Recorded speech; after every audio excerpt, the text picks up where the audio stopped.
बाळासाहेबांच्या तमाम शिवसैनिकांना तुमच्या ह्या अनिश गाढवेचा, बाळासाहेबांच्या या कडवट शिवसैनिकाचा मानाचा जय महाराष्ट्र। शिवसैनिकांनो, अजूनही शिवसेना एक वादळ या आपल्या हक्काच्या माध्यमाला सबस्क्राइब करायचं राहून गेलं असेल, तुम्ही अजूनही सबस्क्राइब केलं नसाल तर तुम्हा सर्व शिवसैनिकांना पुन्हा एकदा कळकळीची विनंती, आता ताबडतोब शिवसेना एक वादळ आपण सर्वांनी लाखोंच्या संख्येने सबस्क्राइब ठेवा। उभ्या महाराष्ट्रात तुमच्या माझ्या शिवसेनेच्या ज्वलंत विचारांना पोहोचवणाऱ्या या माध्यमाला आपण सर्वांनी मिळून मोठं करा ही नम्र विनंती करतो। शिवसैनिकांनो, कालचा वरळीतला तो राडा तुम्ही सर्वांनी पाहिला असाल। वरळीतला राडा, शिवसैनिकांनी कमळीच्या भगलबच्चांना चांगलाच तीर्थप्रसादाचा लाभ दिला। नको तिथे वळवळ करणाऱ्या, फडफड करणाऱ्या कमळीच्या बगलबच्चांना चांगलाच महाप्रसाद चारला। काय झालं, काय घडलं, वरळीमध्ये राडा का झाला, हे सगळं तुमच्या सर्वांसमोर पुढच्या 5-6 मिनिटात ठेवेल। पण तत्पूर्वी हे सगळं पाहत असताना मला का कुणास ठाऊक महाराष्ट्र गीतातलं, आपल्या महाराष्ट्र गीतातलं ते कडवं वारंवार ओठांवर येत होतं। महाराष्ट्र गीत हे साधं सुद्धा गीत नाही। ज्यावेळेस आपण महाराष्ट्र गीत गुणगुणतो, अंगावर शहारे येत असतात आणि रोमारोमात ते महाराष्ट्राविषयीचं प्रेम भरत असतं। ज्यावेळेस महाराष्ट्र गीतातलं प्रत्येक कडवं न कडवं, आणि हे आजचं नाही बरं का, तुम्ही अनुभवू शकता आणि तुम्ही मला समजू शकता मी काय सांगतोय। ज्यावेळेस आपण लहान होतो तेव्हाही ज्यावेळेस हे महाराष्ट्र गीत वाजायचं, मला माहित नाही आमचं वय काय असेल, 4 वर्ष 5 वर्ष माहित नाही, पण हे गाणं काहीतरी वेगळं आहे, हे काहीतरी वेगळं आहे। हे वाजल्यानंतर आपोआप अंगावर शहारे येत आहेत। गाण्याचा अर्थ कळत नाही, काही कळत नाही, पण अंगावर शहारे येतात। तेव्हाच कळतं, होय आपण या महाराष्ट्रातले छत्रपती शिवरायांचे वारस आहोत। आपोआप अंगावर शहारे येणार। आणि ते कडवं होतं, भीतीना आम्हा तुझी मुळी ही गडगडणाऱ्या नभा, भीतीना आम्हा तुझी मुळी ही गडगडणाऱ्या नभा, अस्मानीच्या सुलतानीला जबाब देती जिव्हा, अस्मानीच्या सुलतानीला।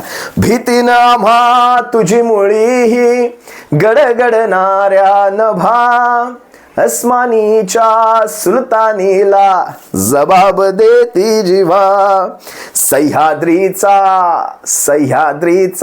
सिंह गरजतो, शिवशंभू राजा, दरी दरीतून नाद गुंजला महाराष्ट्र माझा। ज्यावेळेस काल वरळीत ते शिवसैनिक लढत होते, ज्यावेळेस ते भिडत होते, ज्यावेळेस ते लढत होते, मला महाराष्ट्र गीताचं हे कडवं आठवत होतं। भीतीना आम्हा तुझी मुळी ही, आणि शिवसेना ही याच मर्दांची संघटना आहे, ही लढवय्यांची संघटना आहे, ही अगऱ्या लुचापुच्यांची संघटना नाही। शिवसैनिक हे असले शिवसैनिक हे धन आहेत शिवसेनेचं।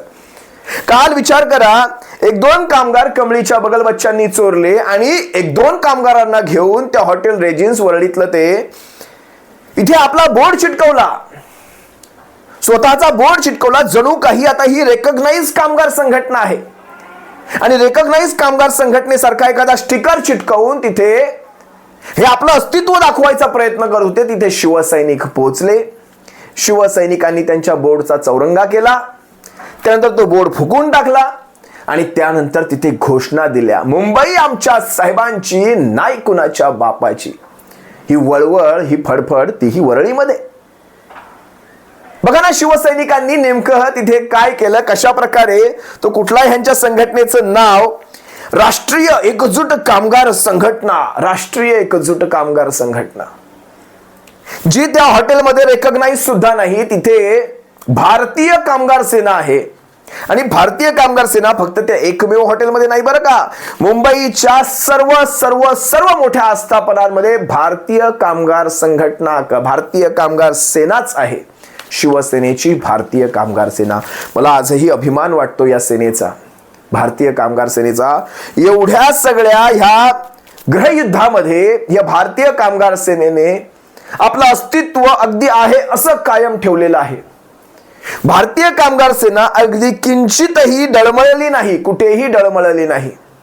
भारतीय कामगार सेनेचा आलेख हा अजूनही चढताच आहे आणि तो चढताच राहील। याचं कारण तुम्हाला सांगतो, या भारतीय कामगार सेनेतले ते सारे शिवसैनिक, मला खरंच वरळीतल्या त्या हॉटेल रेजिन्सच्या तर करायचंच आहे, पण सबंध भारतीय कामगार सेनेच्या त्या सर्व पदाधिकाऱ्यांचे, सर्व कामगारांचे मला खरंच आभार मानायचे आणि त्यांना एक मानाचा जय महाराष्ट्र नक्कीच करायचा आहे। कारण आपण आजही तसेच मर्दासारखे लढता। मला काल परवाचा तो अनिल परब साहेबांचा तो व्हिडिओ चांगलाच आठवतो, ज्यावेळेस मला वाटतं हॉटेल ताज मध्ये अगदी महिना सुद्धा झाला नसेल या गोष्टीला, हॉटेल ताज मध्ये मॅनेजमेंटला फक्त एक झेंडा काढला. या झेंडा काढण्यावरून त्यांनी कसं खडसावलं, जरा एकदा तुम्ही पहा, हा व्हिडिओ पहा.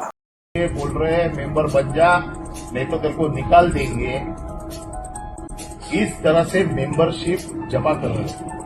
कल बोर्ड लगाया, कल झंडा लगाया और आज कल रात को हमारा झंडा उतार दिया.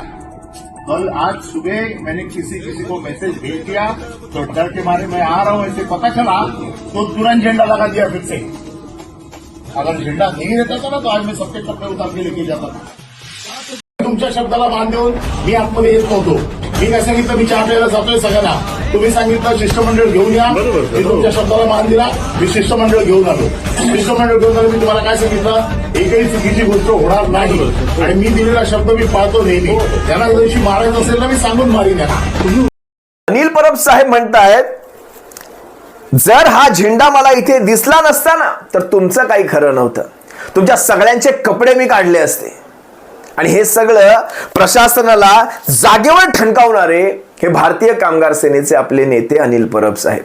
तुमचे कपडे काढले असते मी जाताना इथून. काय म्हणाले पुढे, आणि ह्याला जर मारायचा असताना, मला ह्या मॅनेजमेंटच्या अधिकाऱ्याला जर मला मारायचा असताना तर सांगून मारीन, असं लपून छपून येणार नाही, सांगून मारीन. ह्याला मारायचं आहे सांगून मारीन. ही असते भाषा शिवसेनेची आणि ही गरजेची आहे. शिवसेनेत ही सध्या पद्धत फार गरजेची आहे. तुम्हाला पटो ना पटो, पण शिवसेना ही कायम लढवय्यांची संघटना म्हणून ओळखली गेलेली आहे. शिवसेनेचा जो लढवय्या बाणा हा तसाच असला पाहिजे, त्याची धाक असली पाहिजे. मुंबई महाराष्ट्रात त्याचा धाक असला पाहिजे, शिवसेनेचा धाक. एक काळ असा होता ज्यावेळेस महाराष्ट्र बंद करायचा आहे, ताकद फक्त शिवसेनेची. कमळीचे दिल्लीतले नेते सांगायचे, बालासाहेब भारत बंद कर रहे हैं, अगर महाराष्ट्र बंद नहीं हुआ आणि विशेषतः अगर मुंबई बंद नहीं हुई तो भारत बंद असफल कहलाएगा. आणि मुंबई बंद करायची तर ताकद कोणाची, फक्त शिवसेनेची. मुंबईला बंद करण्याची ताकद ऐऱ्या गैऱ्या पक्षामध्ये आजही नाही. ती ताकद फक्त आणि फक्त शिवसेनेची. शिवसेनेच्या शाखांच्या बाहेरचे ते फलक असायचे बघा तुम्ही, त्याच्यावर सुविचार असायचे, त्याच्यावर कुणाच्या मरणाच्या जन्माच्या सगळ्या बातम्या लिहिल्या असायच्या, एखादा दिनविशेष लिहिला असायचा. तो फलकांचा काळ होता. आज फलकांचा काळ तसा राहिला नाही, त्याचं दुर्दैव वाटतं. पण ते फलक एकदा का नाही शिवसेनेचे शाखेच्या समोरचे फलक रस्त्यावर येऊन टेकले आणि लिहिलं असलं महाराष्ट्र बंद, मुंबई बंद तर बंद. ही ताकद आहे शिवसेनेची. त्याचाच एक भाग असलेली ही भारतीय कामगार सेना. अभिमान वाटतो या संघटनेचा, या सेनेचा, भारतीय कामगार सेनेचा. जे म्हणतात ना मराठी माणसासाठी शिवसेनेने काय केलं, जरा भारतीय कामगार सेनेत एकदा ढोकवा, तुम्हाला कळेल मराठी माणसासाठी शिवसेनेने काय केलं. आम्हाला अभिमान वाटतो अनिल परब साहेबांचा, आम्हाला अभिमान वाटतो अरविंद सावंत साहेबांचा, सचिन अहिर साहेबांचा, या सगळ्या कामगार नेत्यांचा आम्हाला अभिमान वाटतो.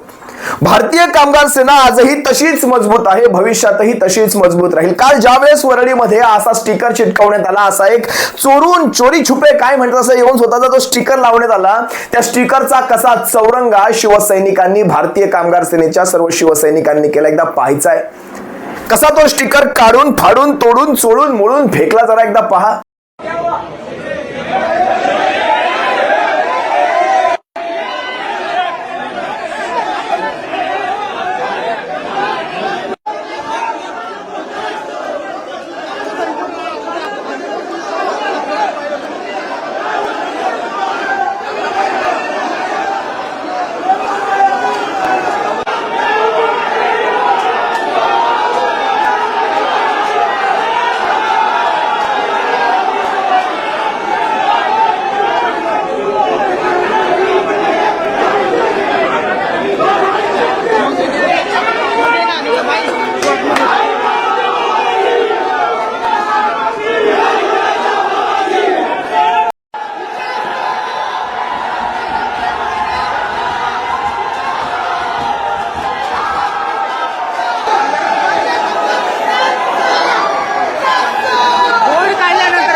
काय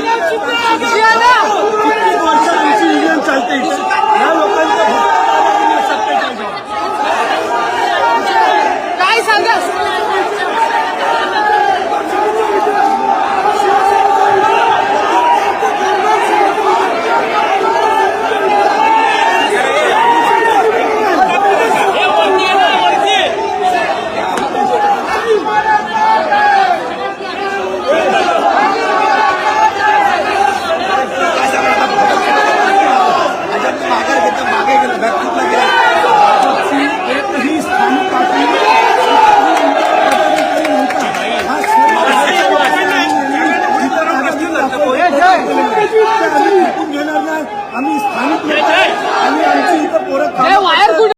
नावाचे शिवसैनिक ते नावाचे शिवसैनिक काय म्हणाले, मुंबई आमच्या साहेबांची नाही कुणाच्या बापाची.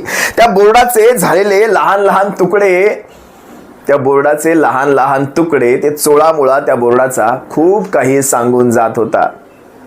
भविष्यात होऊ घातलेल्या अनेक बदलांची ही नांदी आहे.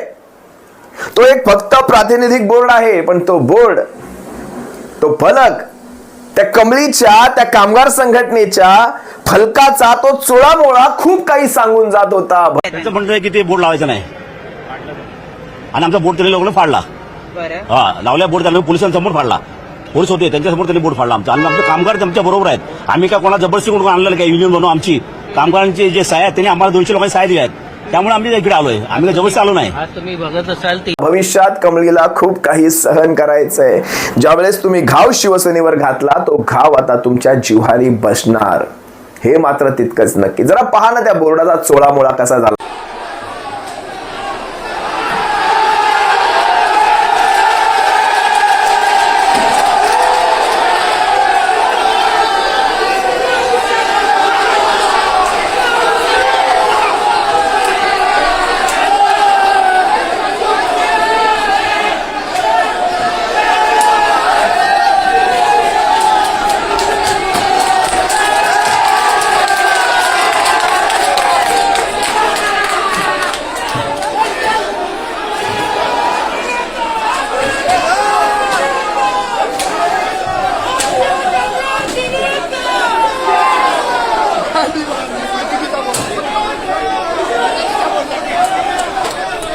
अशा मुंबईतल्या आस्थापनांमध्ये आपण परप्रांतीयांना घेऊन यायचं, परप्रांतीयांच्या संघटना मोठ्या करायच्या, मराठी माणसाचं अस्तित्व कमी करायचं आणि आपला झेंडा फडकवायचा. ही भाजपाची जुनी नीती आहे.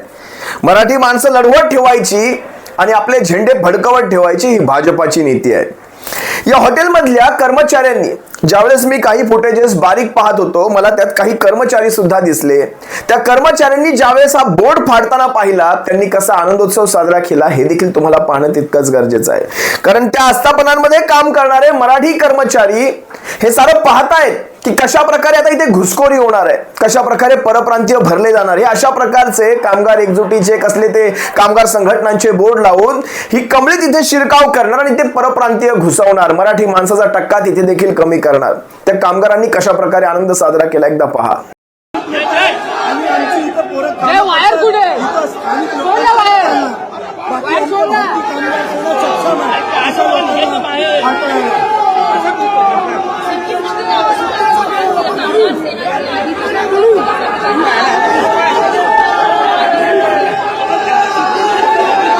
बोर्ड काढण्यात आलेला आहे. बोर्ड काढण्यात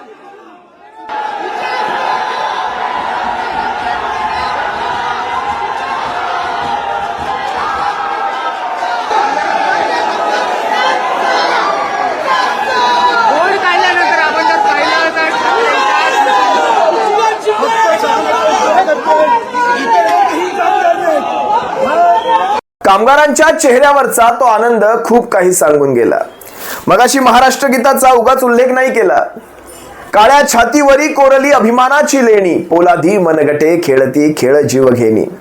जरी दारिद्र्याच्या उन्हात शिजला, निळाच्या घामाने भिजला, पण देश गौरवासाठी झिजला. आणि दिल्लीचेही तख्त राखितो महाराष्ट्र माझा, आणि त्या माझ्या महाराष्ट्राची ही शिवसेना. असो, कामगारांचे अनेक प्रश्न आहेत. कामगारांना देशोधडीला लावण्याचं एक कट कारस्थान मुंबईमध्ये सुरू आहे. विशेषतः आस्थापना मुंबईच्या बाहेर न्यायची कामं सुरू आहेत.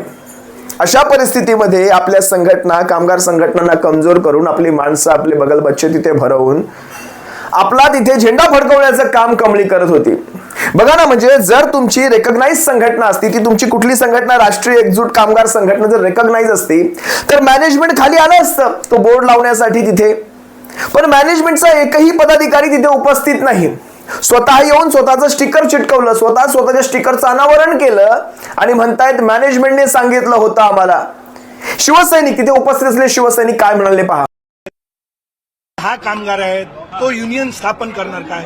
इथं 101 पोरं आमची युनियन मध्ये आहेत हा, आणि तुम्ही मॅनेजमेंट घेऊन यायला पाहिजे ना बोर्ड लावायला. आम्ही कसे सरसकट मॅनेजमेंट आणला, आमची पोरं होती 101 जे इथं कामाला होते त्यांना घेऊन आम्ही बोर्ड लावला. आम्ही बाहेरच्या पोरांना घेऊन बाहेर बोर्ड नाही लावलाय. इथं पण त्यांचं म्हणणं आहे की आम्ही पूर्व परवानगी मॅनेजमेंटची घेतलेली आहे असं त्यांचं म्हणणं आहे. मग मॅनेजमेंट का खाली नाही आली? आमच्या सोबत जेव्हा आम्ही लावला बोर्ड त्यावेळी सूर्यकांत भाडिक साहेब आमचे अध्यक्ष होते. त्यावेळी सर्व मॅनेजमेंट पासून सर्वजण खाली येऊन, रिस्तर आमचे आमदार, खासदार सर्वजण येऊन आम्ही बोर्ड लावलेला. आता ही लोक फक्त बाहेरून येणार आणि पदाधिकारी, बीजेपीचे पदाधिकारी. हॉटेल ताज मधला प्रसाद यांना कमी पडला होता म्हणून आता या वरळीच्या हॉटेल रेजिन्स मध्ये यांनी पुन्हा तोच प्रकार करण्याचा प्रयत्न केला. असो, शिवसैनिकांनी, भारतीय कामगार सेनेने तो हाणून पाडला आणि शिवसेना आजही ती ताकद ठेवते. शिवसेना आदेशाची पाईक आहे.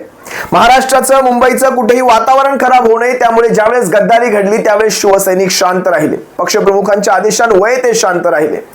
शिवसेनेमध्ये काय ताकद आहे उभ्या हिंदुस्थानाने पाहिलेली आहे आणि आजही शिवसेना ती ताकद ठेवून चालते. असो, या सर्व वरळीतल्या लढलेल्या शिवसैनिकांचे मनापासून आभार मानतो. समस्त शिवसेना एक वादळ परिवारातर्फे, महाराष्ट्रातल्या लाखो शिवसैनिकांतर्फे तुम्हा सर्वांचे आभार मानतो आणि तुम्हा सर्वांची रजा घेतो. सप्रेम जय महाराष्ट्र बाळासाहेबांच्या शिवसैनिकांनो. काळजी घ्या. जय महाराष्ट्र.